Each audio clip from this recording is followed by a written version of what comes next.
చేసుకున్నావు, thank you. కాకపోతే కరెక్టే, అది నువ్వు కొద్దిగా వేరుగా అర్థం చేసుకున్నావు.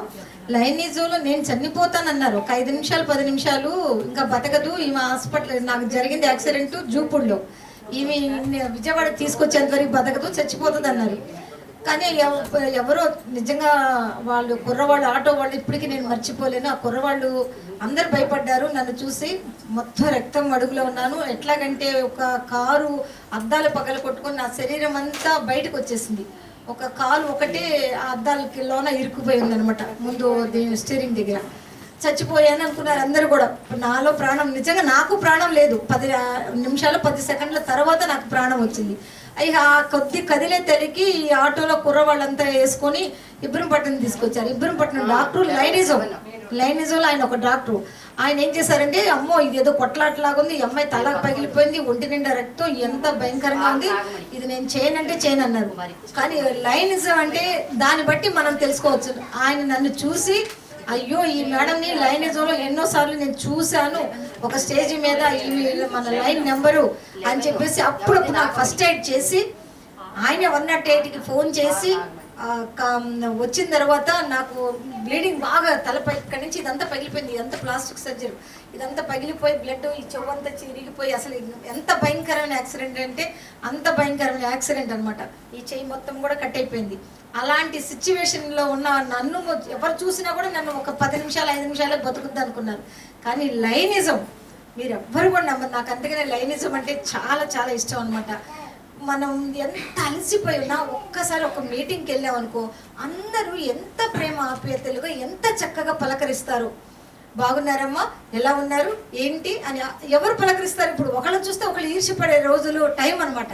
కానీ ఇలాంటి టైంలో అందరూ పలకరిస్తారు. నాకు లైనిజం అన్నయ్యని ఇచ్చింది, అక్కల్ని ఇచ్చింది, తమ్ముళ్ళని ఇచ్చింది, చెల్లిని ఇచ్చింది, పిన్ని బాబాయిని ఇచ్చింది.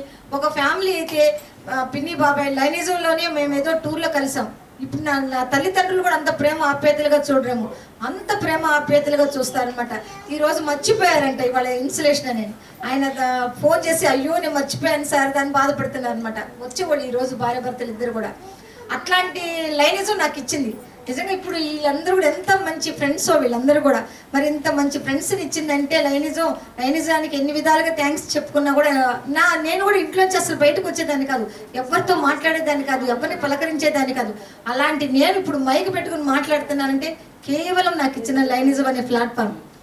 నేనేంటో ఎక్కడుండేదన్నో నాకు తెలియదు. మరి నేను 10 మందిలోకి వస్తే అసలు అందరూ మా హాస్పిటల్లో యాక్సిడెంట్ అయ్యి హాస్పిటల్లో ఉన్నప్పుడు ఒక ఆయన వచ్చి నా నెత్తి మీద చేసి, ఆయన లైనిజంలో చాలా పెద్ద ఆయన నాగమల్లేశ్వరరావు గారిని చేయి పెట్టి, అమ్మ నువ్వు చేసిన సర్వీసులు ఎక్కడికి పోతావు, నువ్వు మెరాకిల్గా బతికొస్తావు అని అన్నారు. ఇప్పటికీ నేను ఆయన మర్చిపోలేను.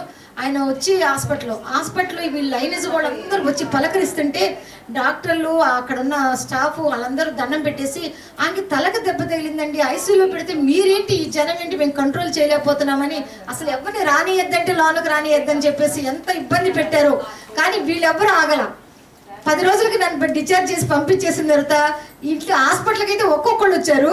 ఇంటికి భార్య భర్తలు ప్రతి ఒక్కళ్ళు రావటం, నాకు ధైర్యం చెప్పటం, నాతో మాట్లాడటం. నాకు అసలు అంత డీప్ పరిచయం కూడా ఎవరికి నాకు లేదనమాట. వాళ్ళు అందరూ అంత ధైర్యం. ఇప్పుడు స్టేజ్ మీద ఉన్న ప్రతి ఒక్కళ్ళు కూడా వీళ్ళ భార్యలతో తీసుకుని వచ్చి నాకు చెప్పటం, ఇది చేయటం, పలకరించటం, నాకు ధైర్యం చెప్పటం, మీకేం కాదమ్మా మేమంతా ఉన్నామని చెప్పటం చేస్తుంటే మా మరదలు అందా ఇప్పుడు ఈ వచ్చిన వాళ్ళందరికీ టిఫిన్లు పెట్టి పంపించడం. అమ్మో సరదాక ఈ లైనిజం అంటే ఇట్లా ఉంటుందా, ఉంటే లైనిజంలోనే ఉండాలి, చనిపోతే లైనిజంలో ఉండి చనిపోవాలి, మమ్మల్ని కూడా జాయిన్ చేయమని మా పాప మా మరదలు వీళ్ళందరూ ఆశ్చర్యపోయారనమాట. నిజంగా అలాంటి మంచి ప్లాట్ఫారం. కానీ ఒక్క సంవత్సరానికి ఒకసారి మనం జ్యూస్ కట్టాలి. ఏది ఫ్రీగా తీసుకుంటే ఫ్రీగా మనకి అది ఏమడదు. అదే ఒక మనీ కట్టి మనం దాంట్లో ఉన్నామంటే దానికి ఒక బాధ్యత అనేది ఉంటుంది. అందుకని ఒక జ్యూస్ అనేది కట్టాలి కంపల్సరీగా. ఈ లియో క్లబ్కి ఏమీ కట్టక్కర్లేదు, మీరెవరేమీ కంగారు పడక్కర్లేదు. మీ లియో క్లబ్లో ఎవరు ₹1 కూడా ఛార్జ్ చేయక్కర్లేదు. దానికి మేమే స్పాన్సర్ చేస్తాం అన్నమాట.